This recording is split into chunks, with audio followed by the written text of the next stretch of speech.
ఇప్పుడు బండి చాలు చేయంగానే ఉరుకుతుందా? కొద్ది దూరం నిమ్మలంగా పోయినాక ఇగ్గుతా అంటే పోతా ఉంటది.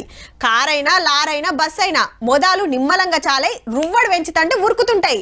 అట్లనే కాలాలు సుత ఆనాకాలంలో మొదలు తుప్పురు చాలై దంచుడు పెడుతుంటది. చలికాలంలో సుత దినమింత పెరుగుతుంటది. ఇక అట్లనే ఎండాకాలంలో దినమింత పెరగాలే ఎండలు. కానీ ఇప్పుడు ఎట్లుండదంటే పరిస్థితి, ఈ తాపకు ఇయ్యరమయ్యర దంచుడే ఉంటదట ఎండలు. ఇప్పటికే ఏం చంపుతున్నాయి. పొద్దుగాల 10 దాటిందంటే సూరన్న సురుకులు పెడతనే ఉన్నాడు.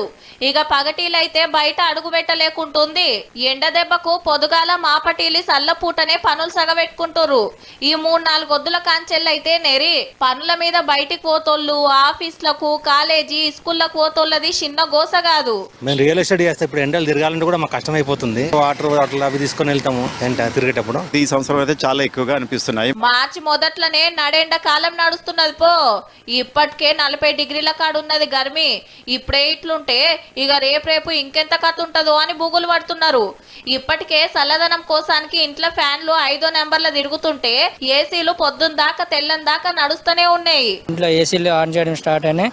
మార్చ్, ఏప్రిల్, మే 3 months ఉంది. అది తెలిసి 50కి రాసేటట్టే ఉంది. ఈసారి ఎండలు ఇంకెక్కువ కావచ్చు అనిపిస్తుంది నాకైతే. బహుశా ఇప్పుడే ఆల్రెడీ డిగ్రీస్ పెరిగింది. కష్టమే. మే వరకు అయితే చాలా తట్టుకోలేము. ఎండలు పెరిగే కోపున్నది కాబట్టి బయటికి పోతోళ్ళు నీళ్ల బాటళ్ళు, జ్యూసులు బగ్గ తాగాలి అని చెప్తున్నారు డాక్టర్లు.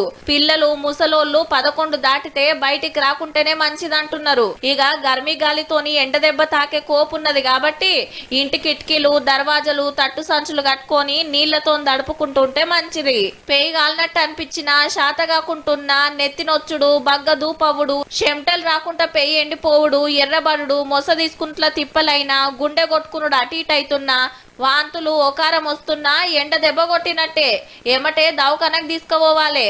ఎండాకాలం వెళ్లేదాకా ఎవ్వల జాగ్రత్తలల్లా అల్లుండాలి. కాలం వెళ్ళిపోయేదాకా ఎప్పటిదప్పుడు ఎండల ముచ్చట చెప్తూనే ఉంటాం గాని మీరైతే పైలం మన తానా ఎండ సురుకులు ఇట్లుంటే అటు జమ్మూ కాశ్మీర్లా, హిమాచల్ ప్రదేశ్ లో చూడుండ్రి మంచు ఆనలు పడుతున్నాయి. ఇండ్లు, రోడ్లు, గుట్టలు, విమానాల డిపోలు అంతటా మంచు ఆనలే. ఇటేమో ఎండ సురుకులు, అటేమో మంచు శినుకులు. గమ్మతున్నది పోన్రి.